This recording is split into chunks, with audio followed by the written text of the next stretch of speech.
Okay, good morning. I'm glad to open the last session of this conference. Thank you very much. And we have our two guests from Finland, Professor Jouni Valjärvi. Made it. And Jouni and Dr. Tina, what's your last name? I forgot. Silander. Both are from the University of Jyväskylä in Finland. And since I know Finnish by now, and I won't say too much about them because you met them yesterday, probably. I met them, or at least Tina before even. And we'll divide the meeting today into two parts, equal in time. At the first part, Jouni and Tina will have their presentations.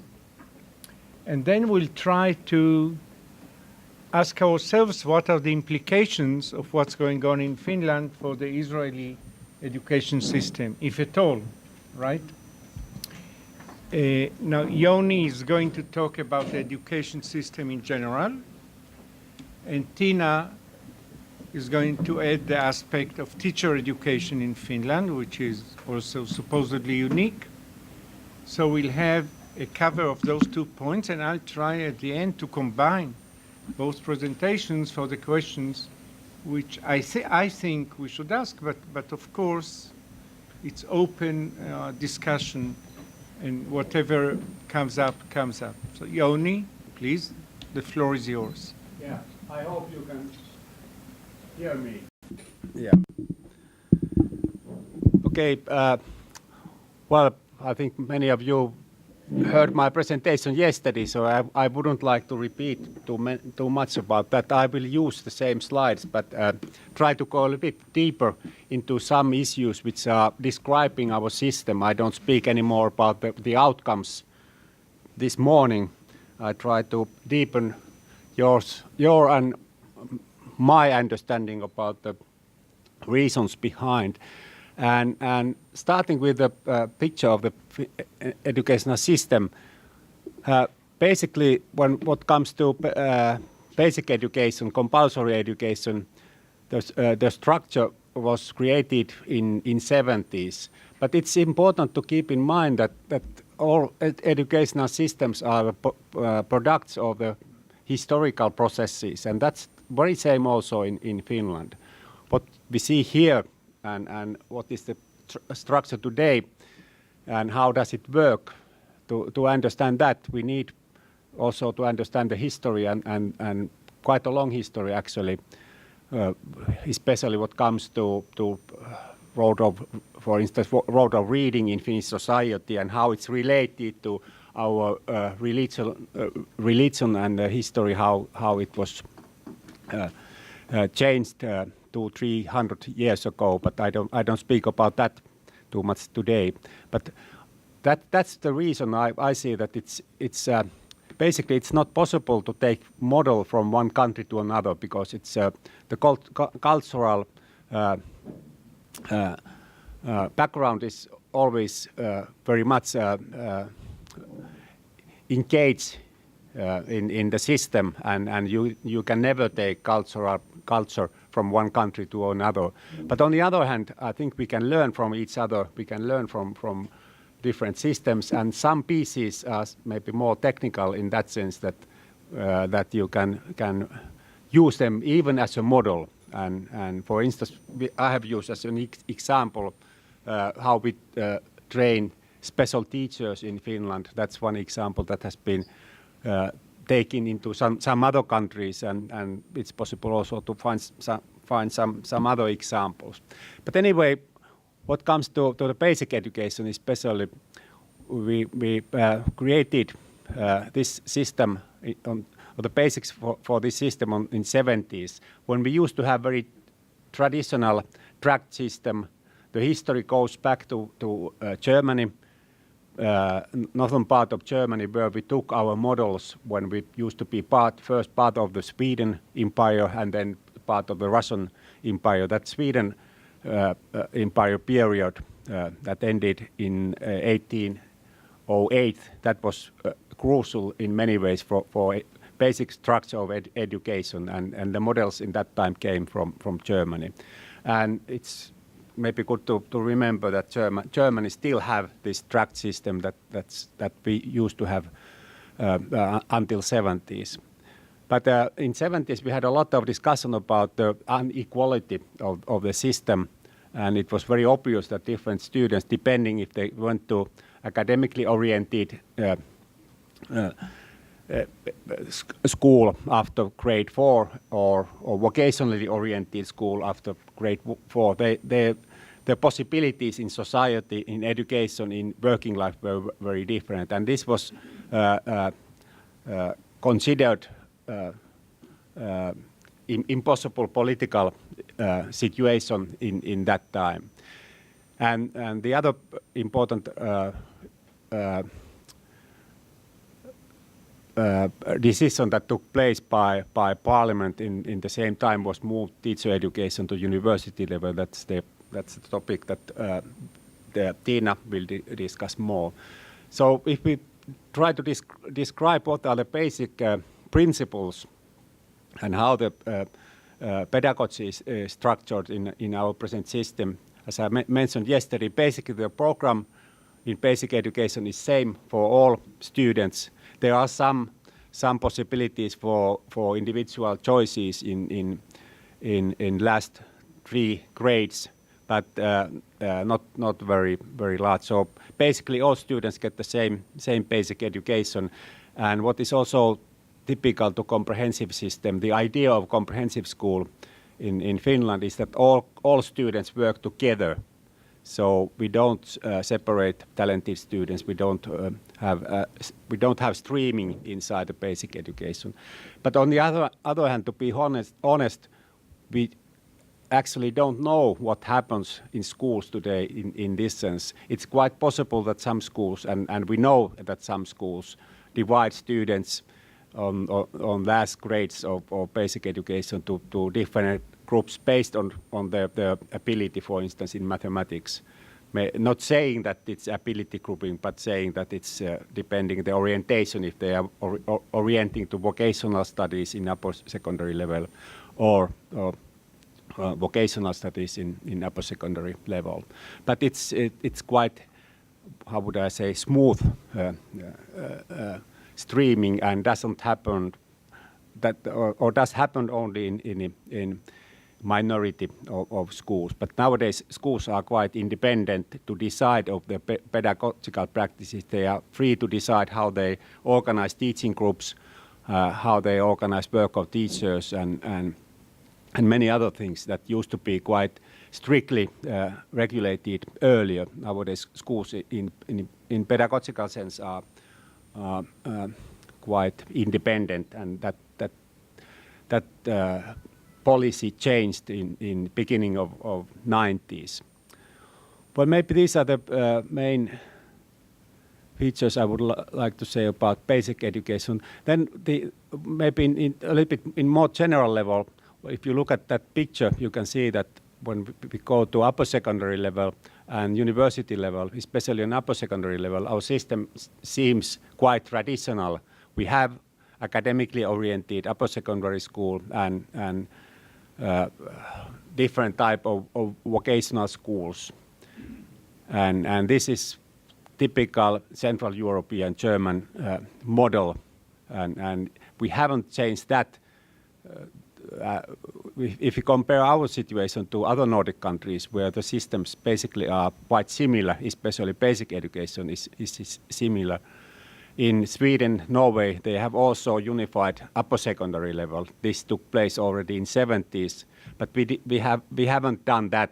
And in Finland, it seems to be a very political issue, and it's all the time discussed, and even in the present government is discussing about this issue. But it's obvious that this separating academic and vocational will stay still also in the future. On the other hand, what has happened from 80s and especially in 80s and 90s is that flexibility inside the system has been increased. So if you look at individual students, nowadays they have a lot of possibilities to use both academic schools, the courses in academic schools and in vocational schools. They can combine, if they decide to go, for instance, academically oriented upper secondary school, they can take some courses from vocational schools and combine in this way, make the individual program. If they are interested, for instance, some practical studies in vocational, they can integrate them as part of their study program in upper secondary school. And also, if you are in vocational schools, you can take, for instance, foreign languages or more or advanced mathematics from academic upper secondary school. Of course, this depends on the place where you are living, because in big cities this happens quite regularly nowadays. About almost 10% of students use this possibility, but in countryside it's not possible, because in many cases they have only one school and typically it's academically oriented. Then it's some cases it's possible to use distant learning and this type of possibilities, but it's more typical in big cities. So and what has been in political level, the principle here is that from 80s, all governments have developed a system that all kind of dead ends should be abolished. That it doesn't matter if you take vocational or academic. It's not a final decision in that sense that you decide your destiny for rest of your life. If you are willing to continue in more academically oriented, it's possible also after vocational schools. Even you can continue in university after vocational school on certain conditions, but this doesn't happen very often. Statistics, how many people actually go from one track to another track? Well, yeah. And what is the socioeconomic composition of each one? Yeah, that's a good question. Yeah. Nowadays it's around half and half. It used to be that around 45-6% went to vocational and 50-55 to. But nowadays it's. How many go once they choose vocational? How many shifts Shift. from one place to another? Because maybe you are free to choose, but still whoever chooses one Yeah. continues with it. You mean shifting from academic to? In vocational Yeah. and going to Yeah. academic. Well, that doesn't happen very often, but it's more typical that if you take vocational, you take some extra courses from academic, and then it's possible to have a certificate from both. It's even possible to combine it. So the system gives, it doesn't matter so much if you go to vocational or upper secondary. You can make your personal program combining studies, taking studies from other institute. So it's more personal program and not so much institutional level program. That's the idea. So the shift from upper to vocational, it's not very typical, but some students take. But of course, it's very demanding to study 2 certificates in 3 or 4 years. That's the rule. But some students do that, and the number of these students is increasing. And then the idea and what motivates young people to do this is that at the same time they get full access to university level and they get vocation. So it opens a lot of possibilities for them. And what is interesting in Finland today is that the popularity of vocational education is increasing. And during last 10-15 years, using mainly EU money, vocational education has developed quite positively. They have done a lot to develop their courses, and it seems that now it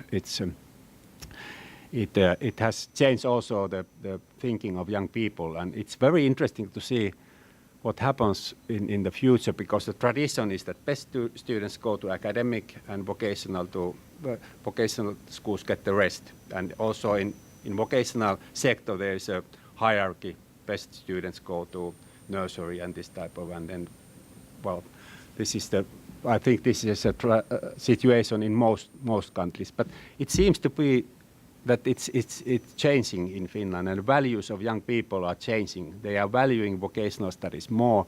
They are thinking more practically, and because the system keeps different possibilities open, then they are using these possibilities. And it's very, well, actually we live very dynamic time, because if young people start to think differently, it has in next 10, 15 years, it may have a very deep impact on the whole system. And the more difficult part is that it has meant that many upper secondary schools are losing their students, and the network of upper secondary schools is very dense in Finland, because the idea has been to guarantee access to upper secondary education all over the country. So many places these schools are very small, and now they are losing their popularity in the minds of young people. And many cases also the most brilliant students don't want to go those small schools. They want to go cities where they have more possibilities for individual choices and so on.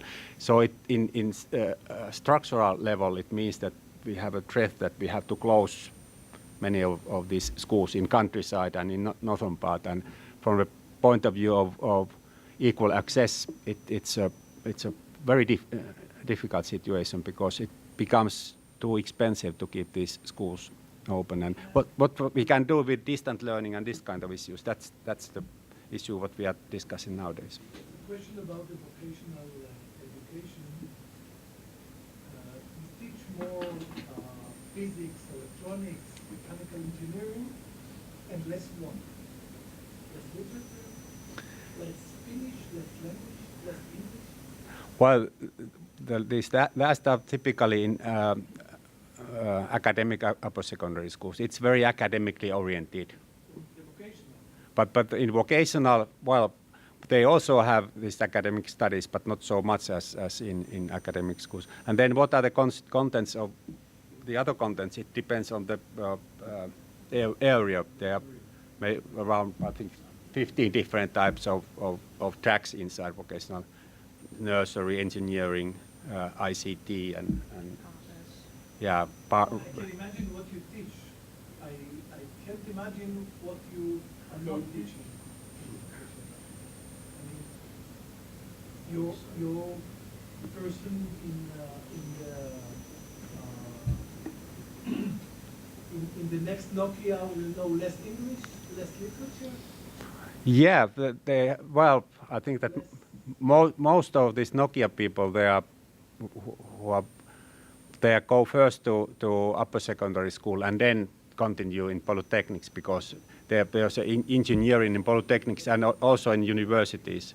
So it's vocational education is more for basic vocation. Yeah. So in that sense, it's and these polytechnics, they are new part in the Finnish system, and they are part of the higher education, but their orientation is more in practical and vocational studies. But it's also possible to combine that, and many students do nowadays that they continue in university and get, for instance, in engineering, the master degree. In polytechnics, they get bachelor degree. So there are different ways how you can proceed in the system.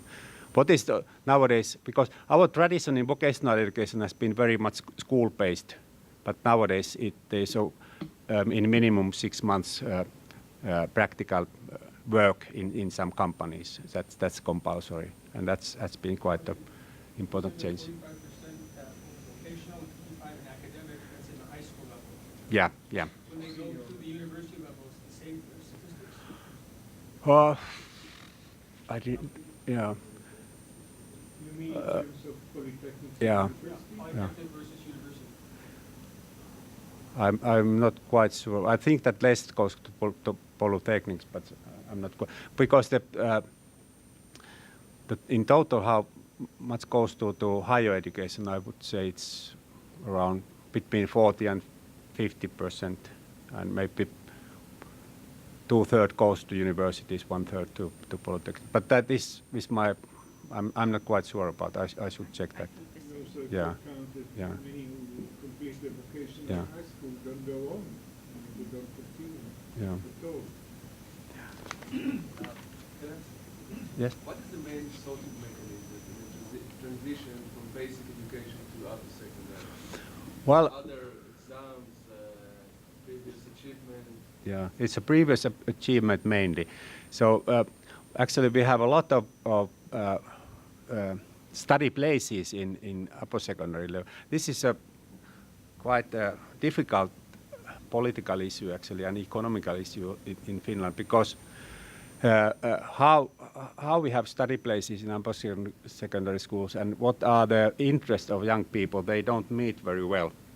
There are some areas in vocational education which are very popular, and some where they have shortage of students. This is so in actually we have, if we count all the study places in upper secondary, it's 150% of the age cohort. So there are a lot of places, and so that means that there's not very much selection in that. There's selection to some vocational programs. For instance, nursery, I think it's one of the most popular. And in academic upper secondary schools, in biggest cities, in downtown areas, some schools are very popular, and they select students. And then the criteria is the previous studies. They get grades from comprehensive school that are given by teachers. We don't have any no national exam, so they are given by teachers, and this is always a question: are they comparable over all schools? But I don't see this very serious problems, because teachers are quite well aware how the students are doing. But some people don't think in the same way. But basically, this is only in most popular. For instance, in Helsinki, in downtown area, there are some schools. Most cases, the situation, especially in countryside, the situation is that all students who are willing to continue in academic upper secondary are taken. Some schools set some minimum criteria that you must reach these grades in core subjects, but typically it's quite low, that 90% of students reach that level. How does the university select students on the basis of matriculation exams? Universities. Yeah. Yeah, actually that's a quite complicated situation in that sense, that it's the university, all programs are independent to decide, or all departments are independent to decide about their criteria. And Tiina can tell how it's in teacher education. Nowadays we are moving to more national system that for instance in teacher education or in psychology have the similar criteria. But basically there are three elements when students into universities are selected. All universities have their own, typically have their own entrance examination. So, entrance examination, yeah. And they also use the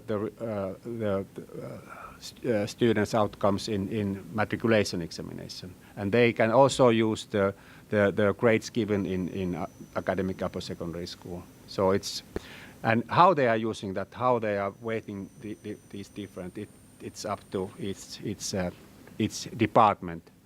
But these entrance examinations, there have been a lot of discussions lately that could there be abolished and used only matriculation examination and maybe also school grades. But this grades given by schools, there's the same problem as when going to upper secondary school.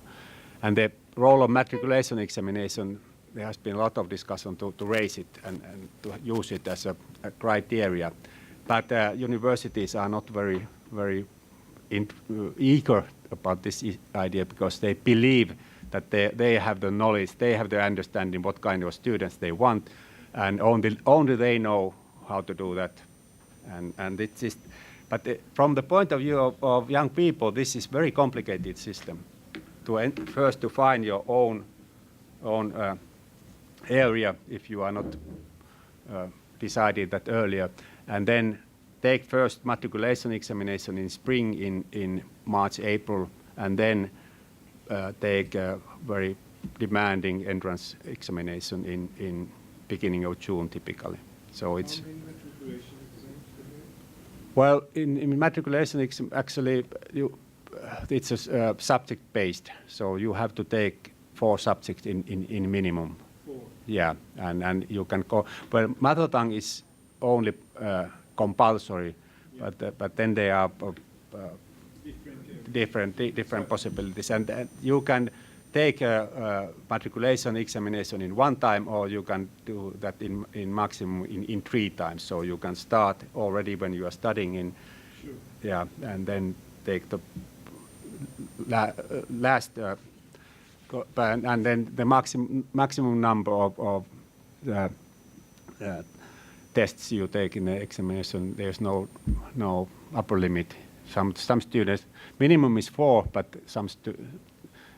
in extreme cases, I think the maximum is 11 or 12 or something like that.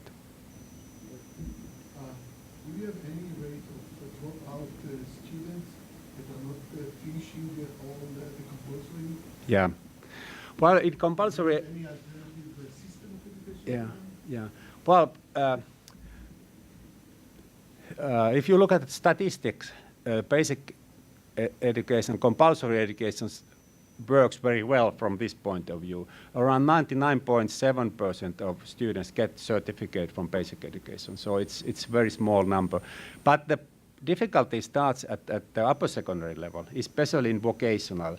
And this is indicating that even in statistics we see that our basic education works very well. In practice there are problems, and some, actually quite many students, and if I use PISA data, I can see the same. There are quite many, maybe 8 to 10% of students who have lost their motivation to studies, and they are forced to apply to upper secondary level, because if they don't apply, they well, if they apply and don't get placed, then they get unemployment support by the state, so they get some money after that. But if they don't get this support. So, it's pushing people to upper secondary. But the problem starts especially in vocational schools, that more than 10% are dropouts in vocational schools, and it's, to my understanding, it's mainly because of that they have lost their motivation already, and because they are pushed when the first threshold comes in vocational studies, then motivation doesn't manage to keep them in process. And this is, unfortunately, it seems to be that this is a growing group of young people. But we have a lot of programs trying to support these students, many cases funded by European Union, and this is in all European Union countries, that they want to support these young people to get upper secondary level certificate, because this is seen crucial from the point of view of present working life and preventing exclusion of young people. And this is also a challenge in Finland, and we can say that approximately 10% of young people are this, and it's They're part of the educational system or out of the? well, they are. We try to keep them in the educational system, but if they don't want to stay in the system, we can do very little with them. And these programs, which are created to help, many cases they are partly responsible of education, but also by social sector, and some kind of combination of that. But maybe we can continue discussion after. Afterwards. Yeah, after. Or Yeah, the second half, yeah, I mean, yeah. Because I think that I covered more. Well, one thing I would like to say, and maybe also if you want to discuss, is that how we organize the special support of individual students, because I see this very crucial when we try to understand why Finnish students manage so well in system, and why we manage to keep them in compulsory education so well. But it's up to you if you want to know more about that. Okay, there are Yeah. questions later on. Yeah, and of course there's question about standards, and it's Sure. yeah. If you are interested, we can talk about more. But it goes very closely to the role of teachers and teacher status in Finnish society. So maybe I will end here. Okay, Joni, thank you very, very much. Shalom. Good morning, everyone. It's easier than good afternoon. Yeah, I tried that yesterday. Didn't manage to do that.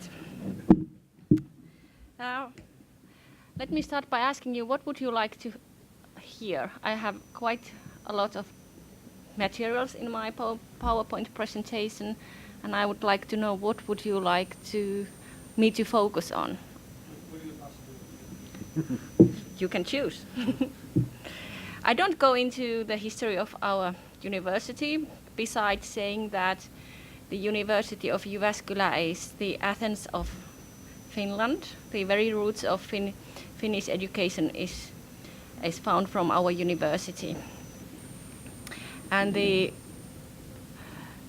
education and teacher education are very important part of our university. The university, I think, respects the teacher education, not necessarily with money, but there is respect anyway, because our profile says that we are the leading expert in teacher education and adult education, as well as the major exporter of the education. That we are not doing that yet very much, but maybe someday. We are doing. We are doing, yes, but not in the. Abu Dhabi. We have. In Abu Dhabi. Yeah. Yes. Yeah. We have a joint program with Abu Dhabi teacher training, and some of Finnish teachers are working in Abu Dhabi schools, and the teachers in that school are taking studies in our university. So it's interesting pilot, I would say. Education, learning and teaching in the future is one of the 5 core fields of our university. So we are noticed in our university's profile. So we have different kind of teachers in Finland.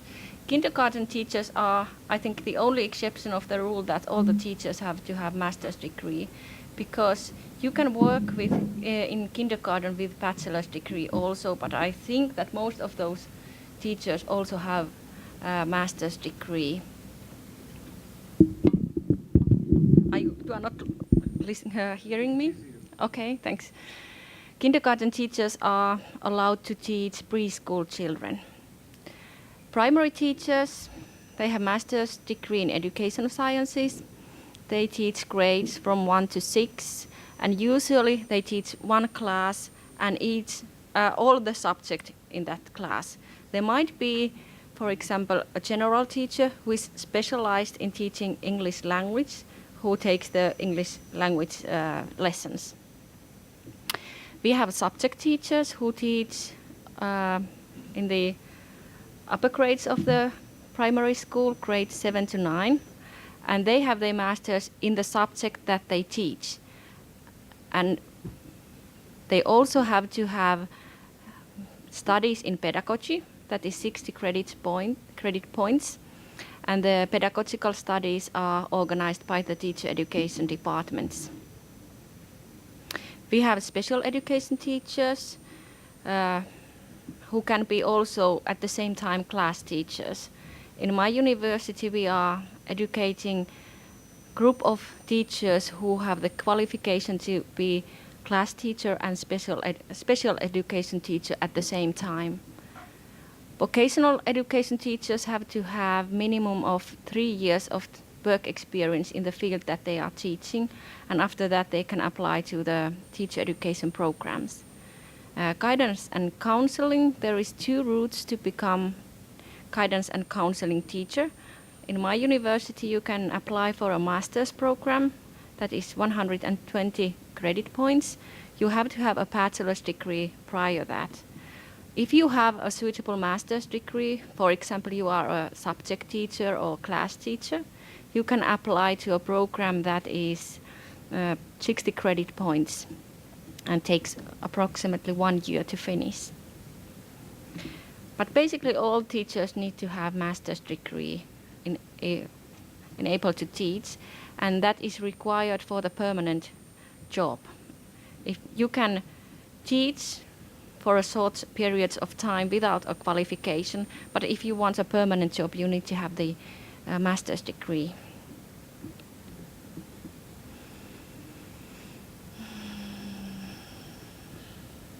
Question, Yes? must be education, or could it be anything with the subject matter? It could be subject matter, yes. But in that case, you need to have the pedagogical studies that are done in the teacher education department, yes. So you're going to get a permanent degree, a permanent position, you need a master's. Yes, Can be- yes. all the-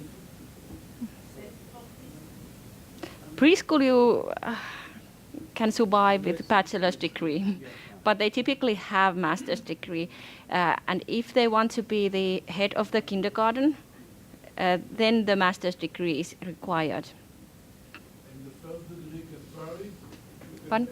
You can have the first degree from varied subjects, or it has to be something in social studies or things like that?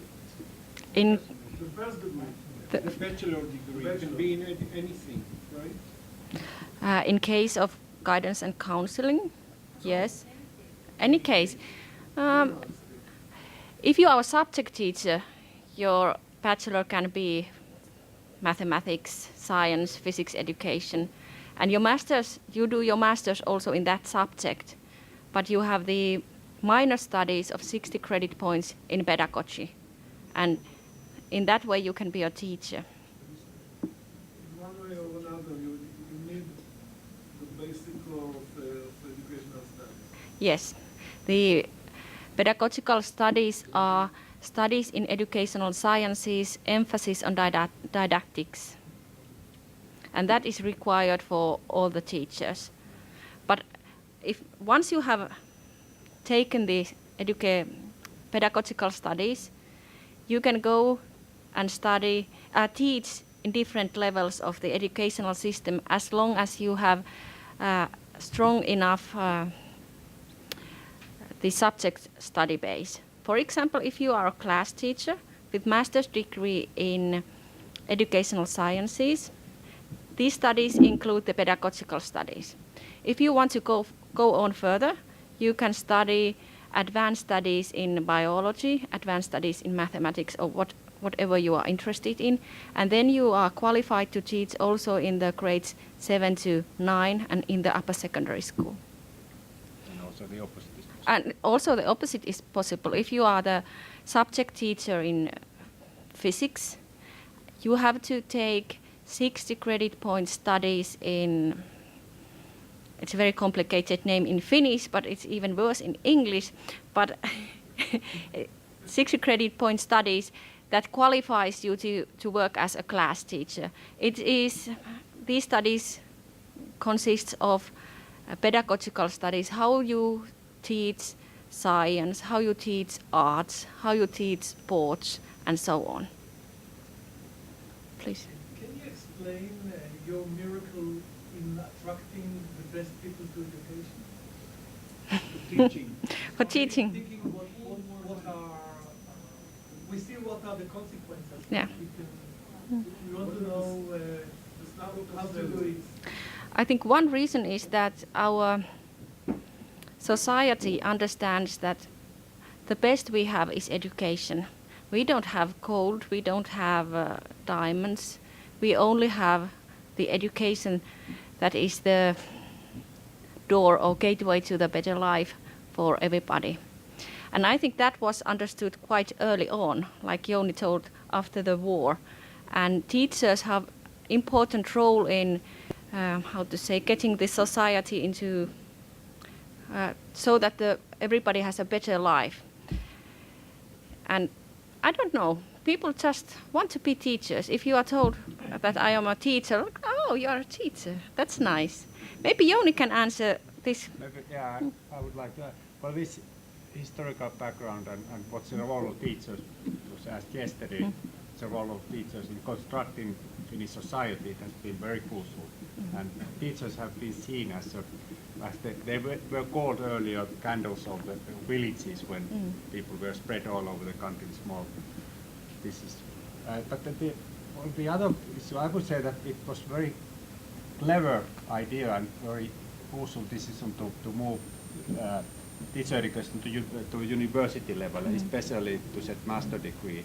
Maybe, well, there are a lot of explanations why this took place, but anyway, afterwards it seems to be very, very good idea, because Finnish society really respects all kind of certificates and university certificates especially, because our history, our tradition in higher education is very short, so it's very respected even today.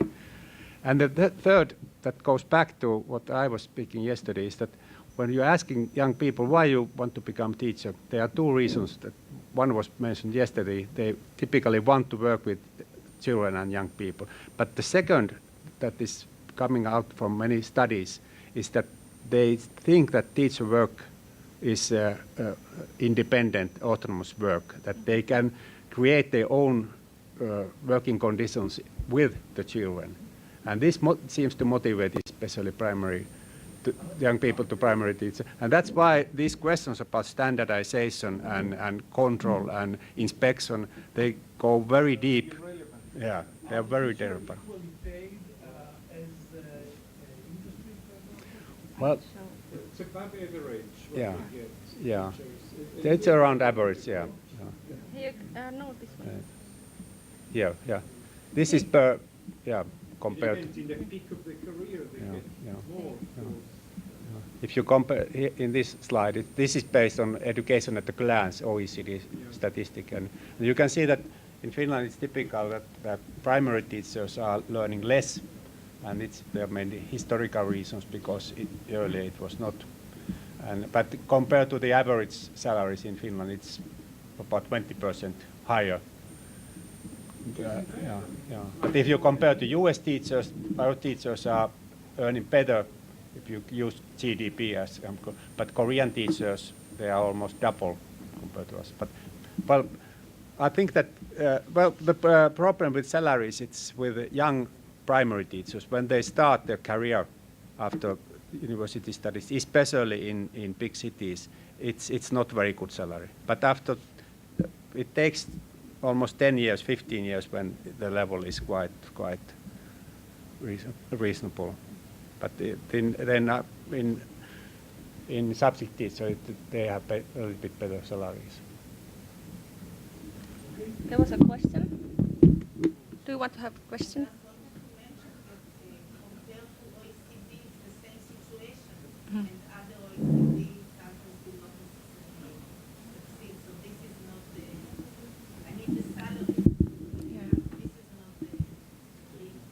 No, not. I don't think that it's not. No, I don't think so.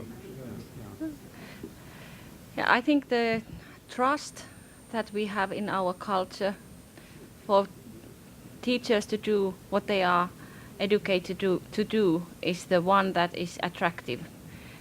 They feel that they can fulfill their moral missions, and they have something to give for the society, and especially for the kids. I think that working in favor for kids is very important for our teachers. So the teacher's profession has very high status, and teacher's education is very popular field of study. We can take in maybe 10-15% of very talented, very motivated applicants. And the selection system is two-phased. In the first phase, there is written examination based on a certain book. The book is written each year, so that there is no. So you cannot read the same book for 3 or 2 years. It's a new book that, yeah, and each candidate has the similar amount of time to read it and understand the book. Then you have this exam that is written, and the best candidates from that phase are going into the second phase. And the second phase is different in different universities. In my university, we have another written examination that focuses on motivation, attitudes, thinking skills, and so on. And then we have interview that is done by 2 teacher educators who have been trained to do the interviewing job. And then we calculate the credits, and the most successful are taken in.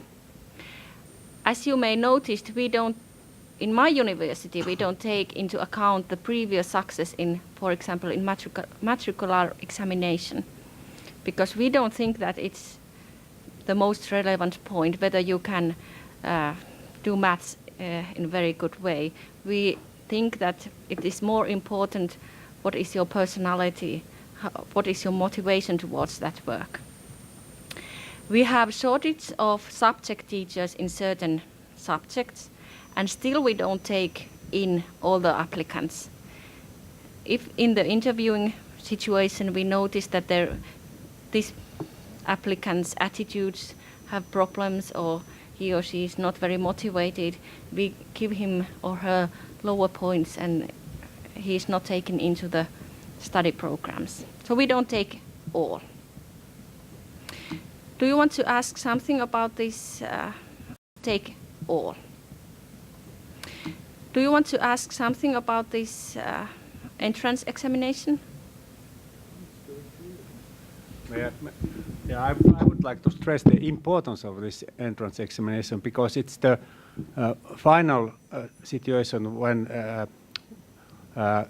we are selecting teachers. Because after they are studying and they get their studies finished, then they get the license from the university, and after that they have the permanent certificate. This is very different compared to some other European countries where, for instance, in England or Scotland, or where they are mentored and there are different phases. There are some 2-3 years. Yeah. And it takes many years before they get the final certificate. Here in Finland, When you're in school, yeah. does it take time to get it? When they enter school, how many years before they get tenure or they get permanent? It depends, because it's an open process, and yeah. So, if you have good luck and you are willing to work outside big cities, you may get a permanent job next year. But if you want to work in, for instance, in Jyväskylä, usually it may take 10 years because there are so many applicants. But it's always open process, and there are very objective criteria which are used, and municipalities are doing this. Yes, we do have. Yes. How works the political relationship between the power that they have and the power of people making decisions? We have a very strong teachers' union, very, very strong, I think. One. Only one. And maybe Jouni can answer this. Yeah. It's better for him. Well, I would say that there are positive and negative sides. In the positive side is that it's to make reforms in the system. Teacher union has always crucial role. They are always members in national expert groups, and we also work very closely together with them, because it's not possible to conduct studies if teacher union is against that. And basically it's very positive collaboration because they also have understanding. On the other hand, some cases, for instance, when what comes to the salary system of teachers, the union is very conservative, and very small changes which would be necessary in the teaching salary system and teachers' working conditions have not proceed because of quite because of the union. But basically, I would say that collaboration also between policymakers and well, in that sense, I would say that salary system is very conservative. That it's only based on a number, or almost only based on the number of lessons teachers are teaching in classroom.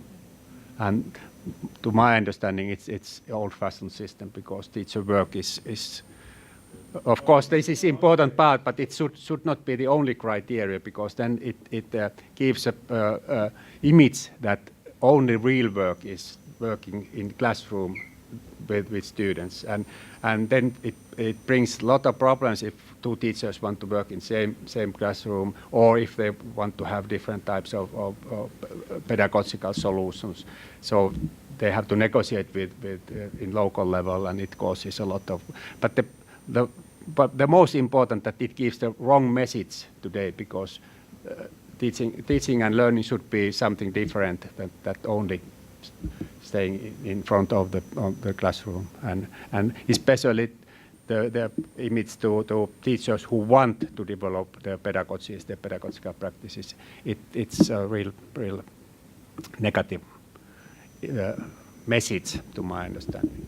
And one practical example of the negative effects of teachers' union is how they react to the guided teaching practice.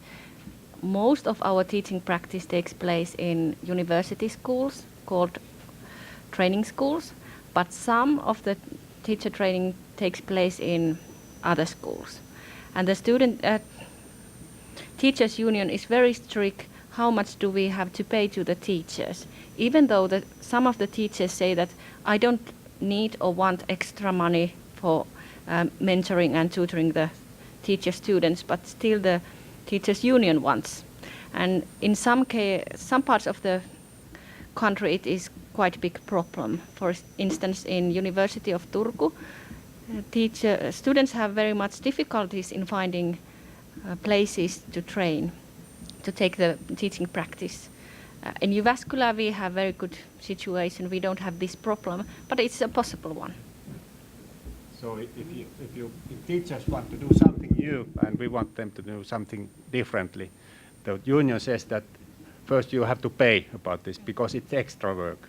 So from this point of view, it's very old-fashioned because you can't think in that way, for instance, in ICT company today because every day is different and you have to organize your work all the time in new way. But in teachers' work, this is very difficult because the first question, how much do you pay about this? We have a question. Do you have any regulation in terms of if there is a subject that you have too many teachers, you would not allow the few teachers, things like that? International. Yes. Our minister is giving some regulations. For example, we do have too many history teachers, and minister is telling how many teachers we can teach or to educate, and they are hoping that, for example, our university wouldn't take in so many history teachers, but we still do. What happens when you don't have enough teachers, like physics teachers? When you don't have enough. For example, we are lacking the kindergarten teachers at the moment. There is a great shortage, as there is the case also coming for class teachers. So the minister is giving extra money, for example, for my university, to take in more students for kindergarten teacher programs. And we have agreed that we take 20 more students for a class teacher programs. And the teacher, where does the teacher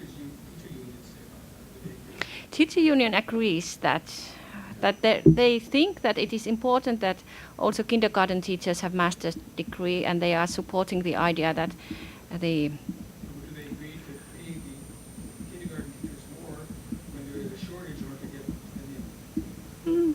the teachers union is not taking so much part in that process, I think. Just imagine what will happen. Yeah, but in municipality level, it's possible to pay some extra if they have shortage of teachers. Yeah. But basically the system is based so that actually the Minister of Education and Culture is buying certain number of teachers every year. They are paying certain number of and of course they can train more if they want, but they don't get paid more.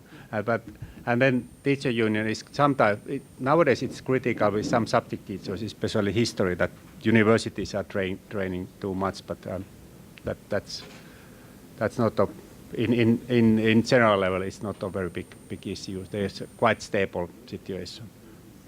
I have a question. In one of the pamphlets of the ministry, your ministry, I saw a paragraph relating to the fact that the success in PISA. I saw a pamphlet of the Ministry of Education 2 or 3 years ago, in which it was claimed that the success in the PISA exams of the students can be explained in methodological terms. In other words, the way they are taught is very academic, right? Be rational, think about solutions and so on. And that's exactly what the PISA exam tried to figure out. So it was easy for them to follow the instructions of the PISA exam, much easier than in Israel, for instance. That perhaps the training of teachers is to become very academic in orientation. And then they come to school, and you'll find a solution like we saw in the movie yesterday. Let's discover Pythagoras' law, right? Let's not teach it, but discover it through experimentation or whatever.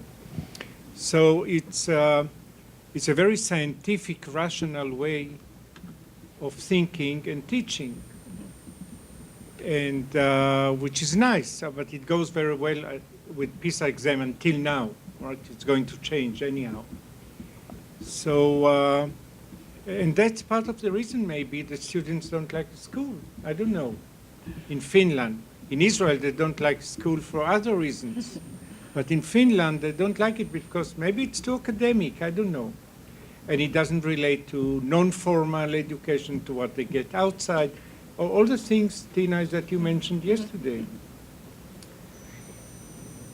Well, that's the way it seems to me. I'm not sure it's true. Yeah. Yeah. Well, this is a question or comment that, well, it's, well, minister says something and some others say something else, but it's very difficult to prove anything like this. Of course, we have to be, well, this is my personal opinion, as a professionals in education, of course, we have to believe that longer training and more research-based academic training have some impact on the professional skills of teachers. But proving that scientifically, I think it's difficult or impossible, because it's not possible to make that kind of to have that kind of research design where we compare that these are trained in this way and this inside one country. It's almost impossible, because it's a question about equal treatment of equal possibilities, and these are the problems in educational research, because to have real this type of design familiar with psychological research, in many cases it's not possible. But basically that's how we see the things, and that's why we have invested so much in teacher education. If you compare what does it mean in time and resources to have 5-year training for all teachers, it's a huge investment that has taken place already from 70s, and it's very clear difference. And how I see that in more general level also, what we think about education and academic studies, that it gives potential to develop your professional skills, not only in traditional academic way, but also to think more creatively and more broadly. And in that sense, we can see also in Finnish schools that we have a lot of teachers who are really practically oriented. They can take their ideas, as we saw in the film, that at the same time they think scientifically and quite rational way, logically, and see, and then can take that into practice and keep this interaction alive. And I think this is something we try to find in teacher education. Of course, what we see in these films is only some the top, but we in this type of we have to see this type of models and try to. And nowadays, what we are stressing in Finland is teachers in-service training. That it's professional development over the whole career, and ministry is investing new money for that, especially to create new type of ways how to. And I think this is a dimension where we are moving now. But basically, the basic what university gives, I think it's also important from this point of view because it gives a lot of possibilities to use different type of in-service training methods. Okay, thank you very much. I would like to move on further, and then maybe you'll be able to ask a question. Because we have about 50 minutes. What I would like to do is to focus on the Israeli system vis-a-vis the system in Finland. Not that I think that Finland is an ideal type of education system, but it's something to compare with, okay? And it relates not only to Finland, but to all the advanced education systems, especially in Europe, not only in Europe, but mainly in Europe. If you look on the OECD report last year on teachers, right? They had a very interesting report that they took people from 20 countries or so, and they sat around the table and they came to conclusions about the teaching profession and so on. And what it says is very clearly that the most advanced systems develop in this way. First, in policy terms, someone sets up the program of where we want to go, what are the targets, and so on. Right now, it's skills for the 21st century, let's say, right, which is emphasized. And then we train the teachers how to work in order to achieve those goals, okay? Now, in Israel, it's the other way around. Very interesting, because in terms of teachers' education, what you presented yesterday, Tina, reminded me very well of what is going on. The teachers are trained very professionally today. They trained in terms of reflective thinking, and in terms of teachers as researchers. I mean, everything is done. Then you have stages of development, which were developed by the ministry in conjunction with the school reform agreed upon with the two teachers' unions in Israel. And you have steps how to develop professionally, up to 9 stages, right? And it's done in professional schools, and everything is done in terms of professionalization of teachers. Or not everything, but most of the things are done. You can, of course, criticize the steps here and there, but a lot of things are done. Now, teachers become professional, but how can they use their professionalism? There's no way of using it because of a centralized prescribed curriculum of the Israeli education system. I mean, in order for teachers to become professionals in schools, first of all, you have to decentralize the curriculum. What was done actually 30, 40 years ago in Finland and in other countries later on, in the Nordic countries especially. you have to realize that in order to teach skills for the 21st century, you first have to decentralize the curriculum, which is very centralized in Israel. I mean, every piece of curriculum is prescribed until you reach the matriculation exams, which culminate, high school education, and you have to take exams in 8 subjects or so. I mean, it's ridiculous in Israel.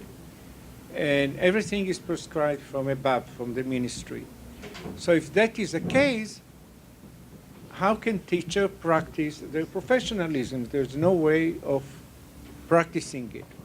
Now, there are various reasons for the differences in terms of prescribed curriculum versus non-prescribed curriculum, which is the system in Finland and in several other countries, right? When actually the state gave up its right, so-called, to decide what is learned in every school every day.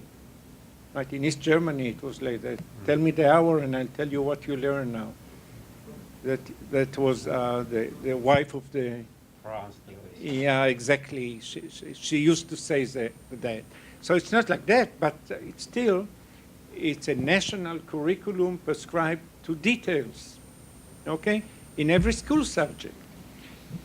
And with that, you cannot get to teaching the skills of the 21st century, of course, because you have to, first of all, to decentralize the curriculum. That isn't done. There isn't a policy like that. There are some steps, but mainly skills for the 21st century in Israel are a slogan more than anything else, because nothing is done in that respect. And the teachers, they learn how to become professionals. They go to school and they have to teach everything that was written from above, right, until they reach the matriculation exam. That's the main difference, I think. What do you emphasize? So we emphasize the technical details of teacher education, but not the essential details of what do you do with the curriculum. Why? I think there are various reasons, and maybe the discussion will follow that. But the question is a question of centralization and decentralization of the system, which goes to teacher practice, teacher education, teacher practice. The fact that you moved all teacher education to the university. And here, at least half of the teachers are trained in academic colleges and not in the universities. And teachers are not trusted to the same extent as professionals because there's no use of their professionalism. So here is the difference. I don't know what to say about it and how you compare it to Finland. And perhaps people would like to react to that. If not, if you want to say something else, the floor is open. Should I conduct it or should you? Yeah. Can I say something? My problem with the centralized curriculum is that how do we know what should be taught to the young children today who are making the future tomorrow? How do we know? I don't know what are the future skills. I think the best thing that we can teach them is how to learn to learn. And best thing that we can give for our teachers is how to create new pedagogical and educational approaches through research. In that case, it doesn't matter how the society is changing around us because we are able to make the future by ourselves. We don't need to just wait someone to say that this is the skills or competencies that you need to teach. We can judge it on our own. Yeah. Well, I think we are now in the very basic questions about education in institution and teachers' role in that. And two things are important. They are power and trust, because that's what is the interest of governments and institutional level. And well, it's very typical to speak today about 21st century skills, and that's okay. And I think it's very important. That's role of policymakers and governments to discuss about this, what we really need.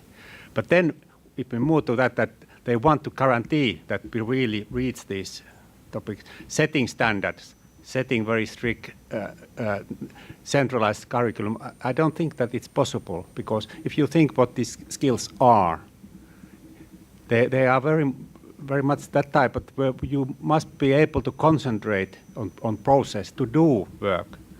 And if you set huge list of what you have to do, it's not possible. This is question about the skills and contents. Do we concentrate on contents? That's a traditional way. And this has been the interest of policymakers to guarantee that this and this and this has been taught.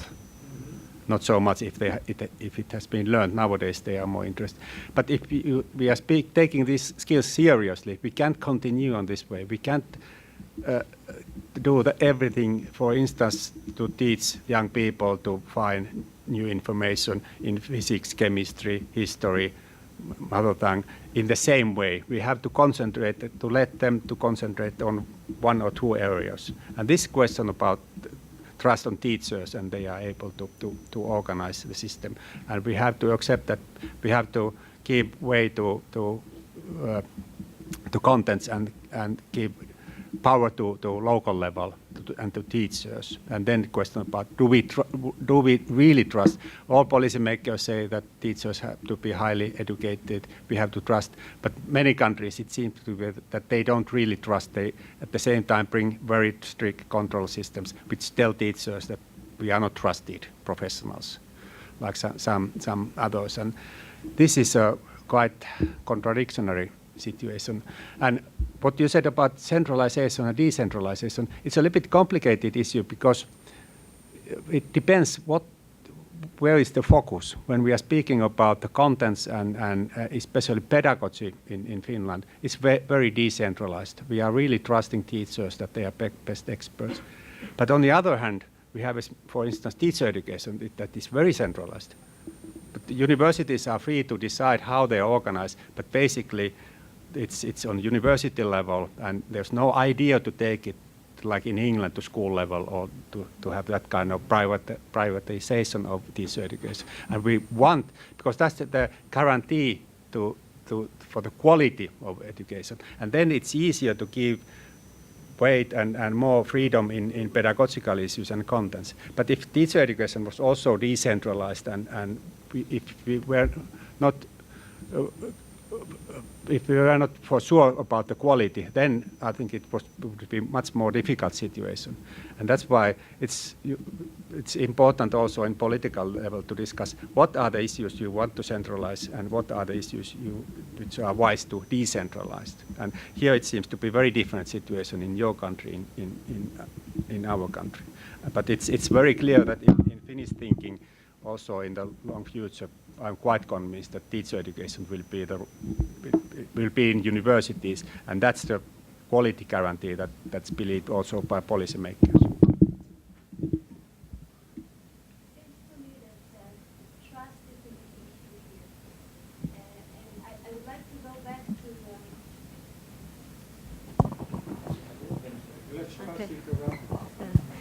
I would like to go back to the comment you made before about teachers developing the professional expertise, and I would like to challenge this and ask if at the end of the program that they are at, are they really have a professional expertise that allow them to actually go, even if there is not a centralized program, if they're able to go and teach us the children in a very professional way, pedagogically and also in the subject matter.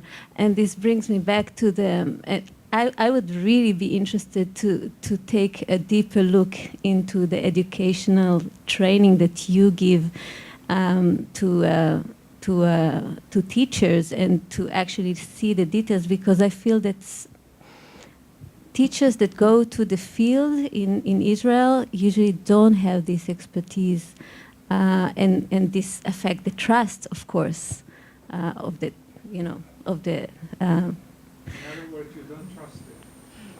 I feel that somehow we don't give a sufficient training to teachers, both practically and theoretically.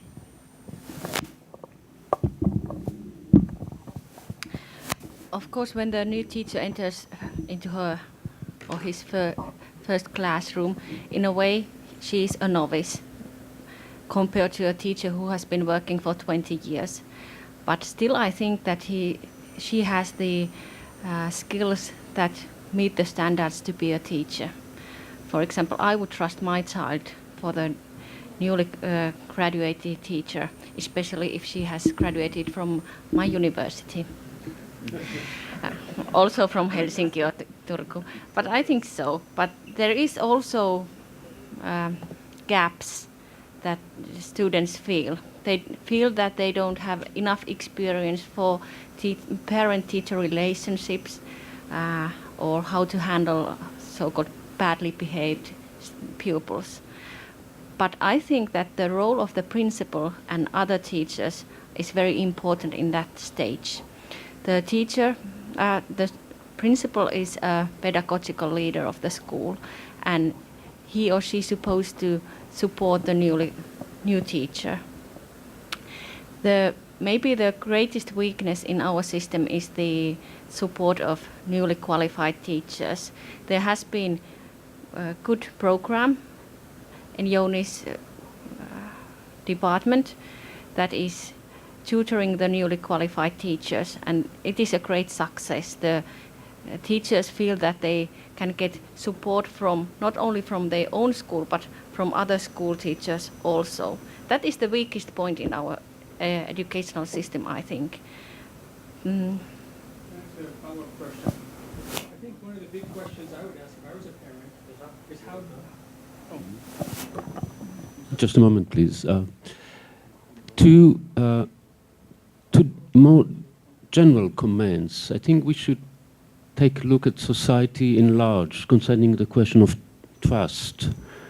It seems to me that it's much easier to have trust in a society, in a homogeneous society like Finland, and much less in a very diversified society like Israel, when you have ethnic cleavages, religious, national minorities, all various forms of groups that basically don't trust each other. This is my first point. Second point, concerning this conference comparison between Japan and Finland, I think we ignored in this conference the similarities between Japan and Finland. We talked a lot about the differences, but there's one major similarity. Both countries put a lot of emphasis on education. And if I ask why, it seems to me one of the answers, this is my historical hypothesis, both of them were defeated in the Second World War, and part of national reconstruction was done through putting the emphasis on education. I have a third example. France in the 1870s was defeated by Germany. The Second Empire was replaced by the Third Republic, which again made a major educational reform, general, free, and secular. So perhaps the road to national reconstruction and putting an emphasis on education, unfortunately, passes through a national defeat, where the country, from which the country emerges not devastated, but this is probably one of the ways. Yeah, you are quite right, and there's saying in Finland that we are strongest when we are in crisis. It's a cultural, very, very deep cultural, and it's very obvious if you look at what happened in education after Second World War. We really started to construct new schools all over the country, and it's indicating exactly what you said. I don't know if it's because of in our situation, it's really how we react into very difficult. It's the same in the beginning of 90s when we had very deep economical crisis. At the same time, we invested much more on education, and that's has been seen one explanation for this Nokia phenomenon. Well, now it seems that we are in a very new situation, and the present government doesn't act in that way. But I think that you are also right that it's a cultural level phenomenon that in homogeneous country it's easier to find trust, and that's part of maybe also the Scandinavian culture that we trust each other in many ways. That if we have a contract between each other, we really take it seriously, and it's very, very clear difference if you compare northern part of Europe and southern part of Europe, and maybe this is one reason for the difficulties in southern European countries today, that it's very difficult to trust what they say, if I have to be a little bit unpolite here. But still coming back to this question about teachers and teachers' role, it's the question about trust and how, I would like to ask what are the ways to construct trust? Because I see that that's the basic question. We can see that there are differences, but then the question about how to construct trust and where the distrust comes. In this sense, we have to think of how people believe into different professions in society. If you think of medical doctors, I think it's a very similar situation. If you're a young doctor going to some small municipality, only doctor there, you don't have those skills as very, very experienced, and people know that he's young or she is young, and it takes time to learn, and it's the same with the teachers. But what we could do, and as Tina said, what we are trying to do today, first we have to try to minimize the risks which are in this type of system, and then this selecting students into universities, it's a crucial thing in Finnish system to select only that type of young people who have basic qualifications to become a teacher, and try to recognize those candidates who are not who have some negative features in, and that maybe that's the most important to learn to recognize this, because they can really make harm. But of course you have to take also some risks, but this is always the case in all systems. But and you have to balance the positive and negative side. How to develop this trust and maximize the trust? I think this type of questions on what level teacher training is. Is it can we really trust on the quality of teacher education and how we see the future, and nowadays especially how we see the professional development, and this is area where we are awaking today. As Tina said, we have programs for mentoring teachers, newly qualified teachers, but maybe still more basic question, how we develop schools as communities, because many cases teachers are feeling new teachers and also older teachers that they are working alone in their classroom.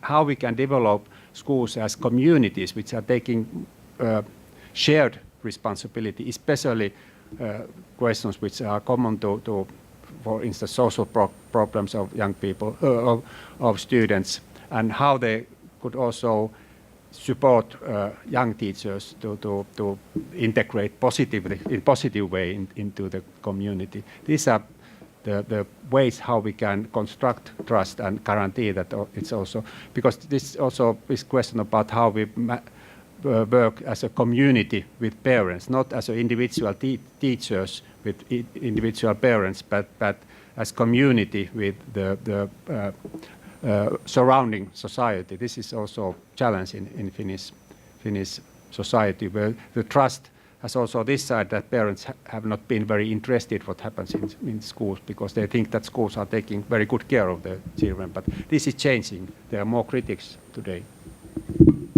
One practical example of the trust in newly qualified teachers. I had one male teacher student who graduated 1 year ago. He had specialized in handicrafts and technology. And one of our teacher educators had to take a few months off. And we knew that this guy is very talented, so we hired him for a few months. And after this, he got a position as a head of a school. Newly qualified teacher, not so much working experience, but he got a position as a head of the school. So that means that the society trusts that he has the skills to do the job. It's not typical. Usually if you want to be a school principal, you need to have the studies at the university level, but this is not a permanent position for the young guy, but a 2 years contract. Possibility to show that he's capable.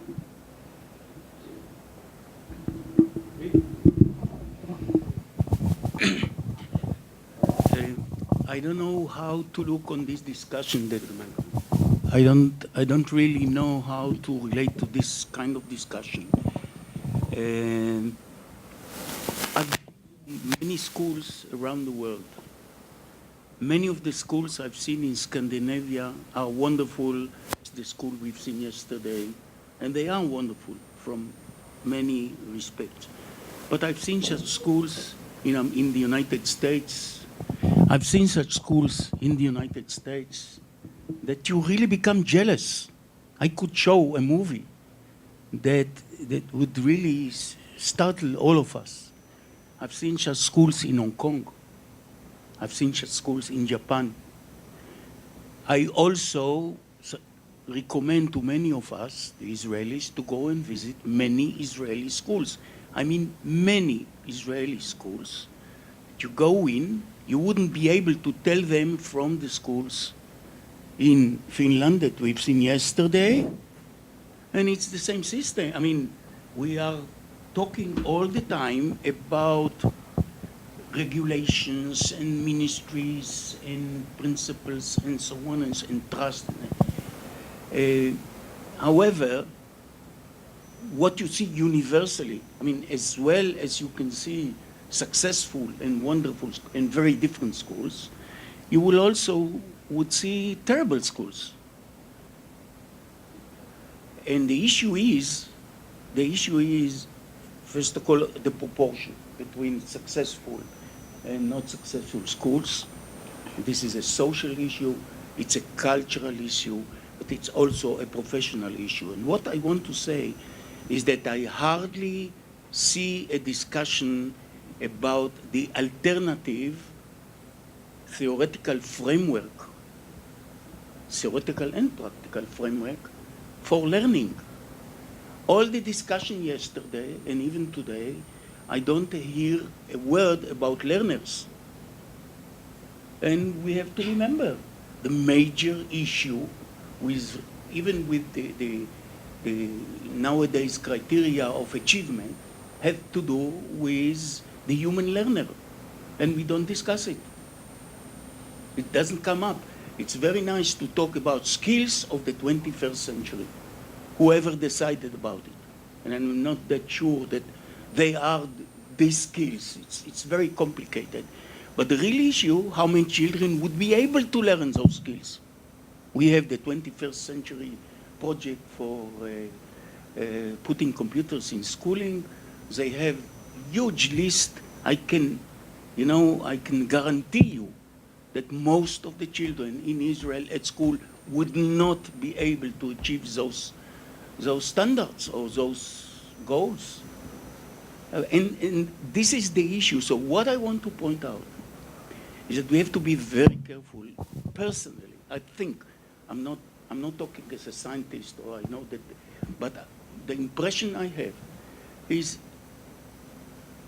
it's the culture thing that enables you to go with whatever you go and have such a successful system. I don't think that within the Israeli society we can copy the kind of trust, the behavior of Israeli population is completely different. We live under tremendous pressures. While you were here, there is war going on in the southern border. Many children cannot go to school. And it's just a small fraction of the kind of pressures we have here. And so broadly speaking, it's and cultural thing is not our business. I mean, we cannot control, change, deal with the culture. It's deeply rooted, and with your theory, I would see that all the Arab countries would have a wonderful educational system because they were defeated, but it doesn't happen. So be careful with what you say. What I enjoyed very much yesterday, talks and discussions, because they were very inspiring and intriguing. Yet I think it's the time to try and take out the major, or define, and I think define universally, because I think the problems of education are universal, because children are universal issues. There is no difference between children in Japan, in your place, in our place, or in Palestine, or wherever. This is where we should look at and ask ourselves, perhaps we are using the wrong assumptions regarding learners. Teachers is a mean. It's not the end. It's not the goal. It's the children. And I would like to see conferences where we have learned a lot in the last 10 years about child development, learning, memory, behavior. It's a revolution in scientific terms. I think we should look into this, ask ourselves questions there, and it's.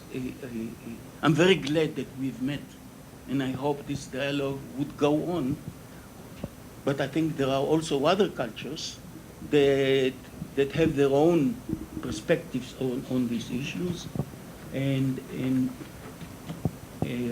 I think what we need is really an alternative model. I just would like to add one thing on professionalism, because usually I don't talk about teacher training a lot, even though I do it and I see the teachers. But what does it mean training a professional teacher if you don't know what the job is? I mean, all of us are unhappy with the present schooling. Yet we prepare teachers and school principals for this system.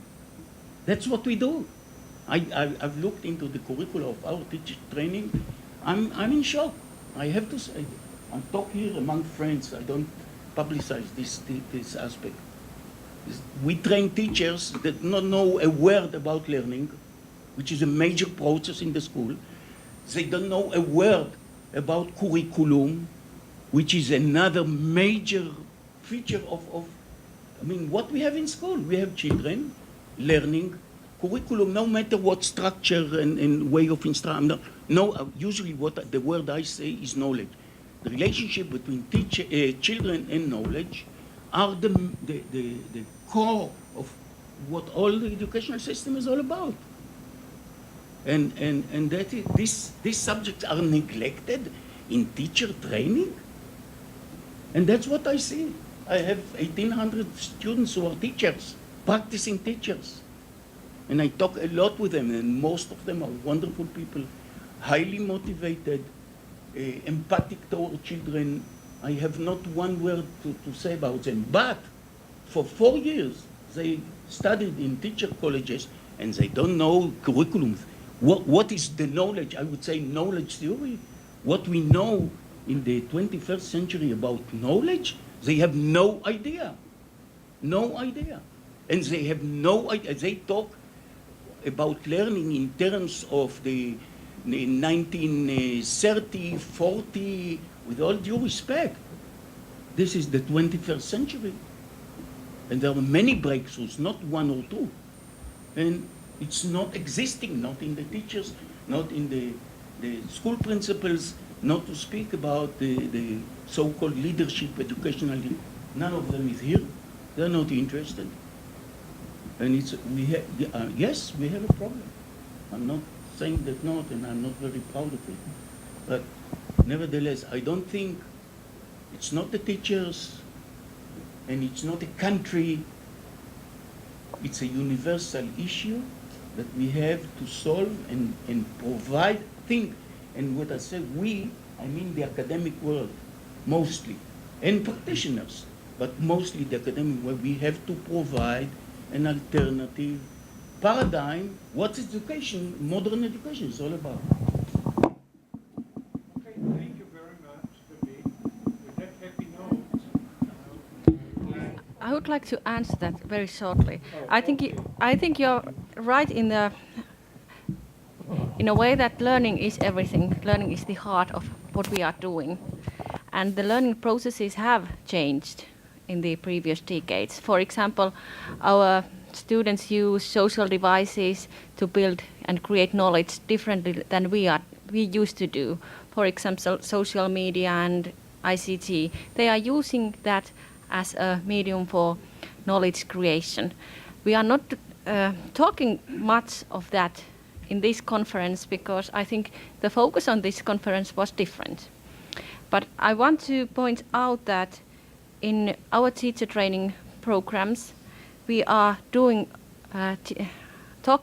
very much about learning, and learning processes is the emphasis, not the product of the learning in Jyväskylä and in Finland also.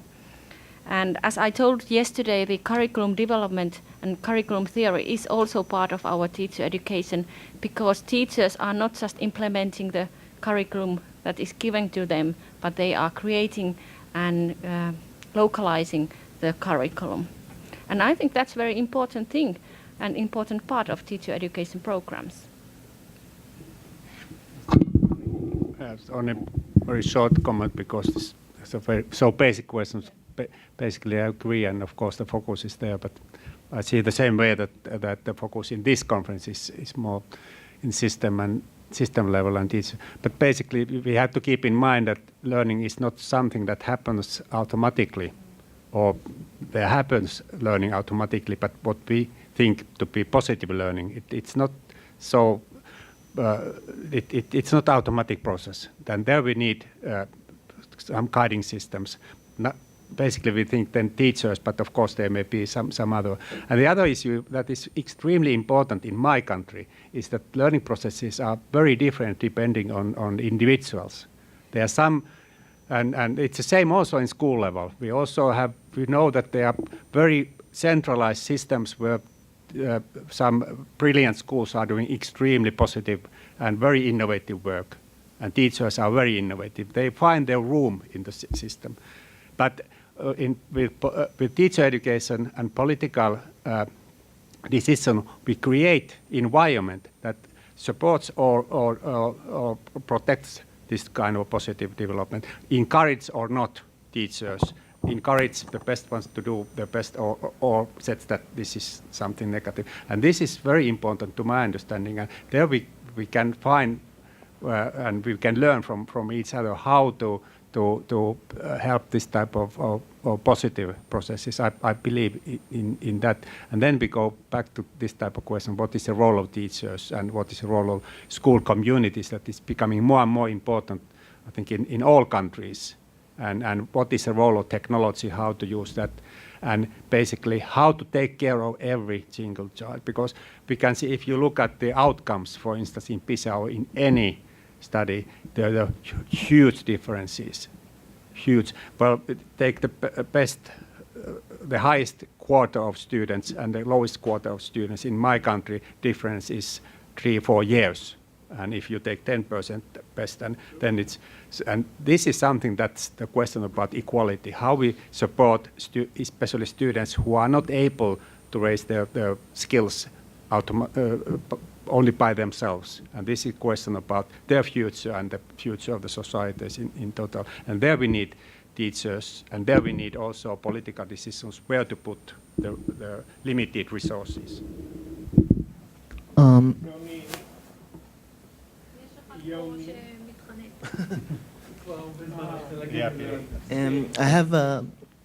have one question regarding to the classroom teachers, especially due to the centralized curriculum in Israel in subject matters.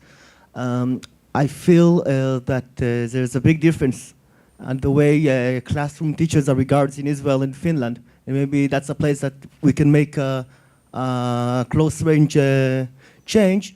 For example, for instance, I don't think there's any requirement for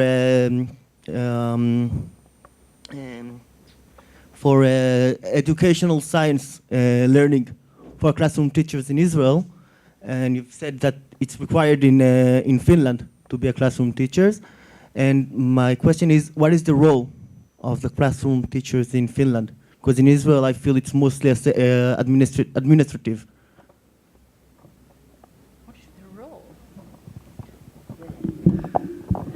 To answer it very shortly, the role of the class teacher is to support the student or pupils' learning processes and growth into adulthood.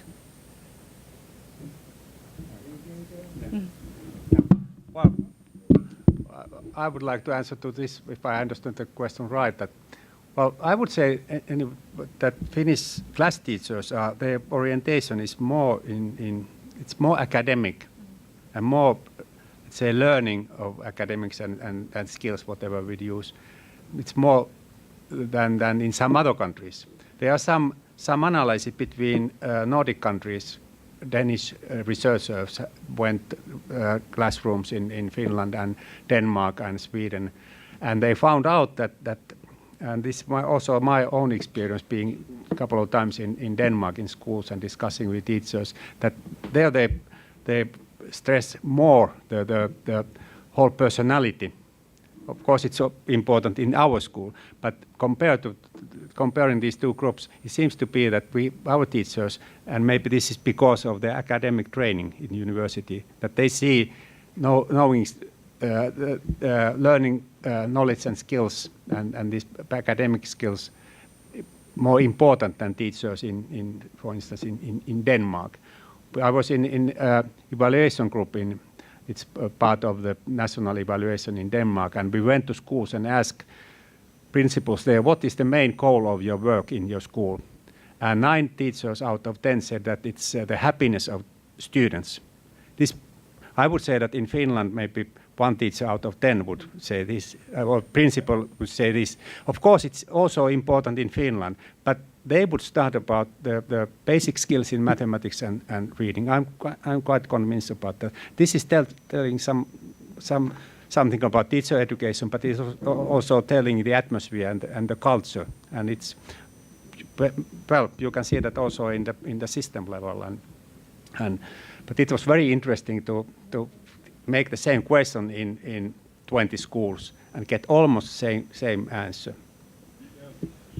But this tells also about the differences, that you can find the general differences also in the values of the schools. And maybe it's part of the explanation why we are doing so well in this type of issues which are measured typically in international evaluations. And this is also one very crucial question, how we could be able to broaden the focus in comparing systems, because when we go to attitudes, motivation, it's very complicated because it's so culturally bound. Same question doesn't mean same things in all countries. Well, we could go on forever.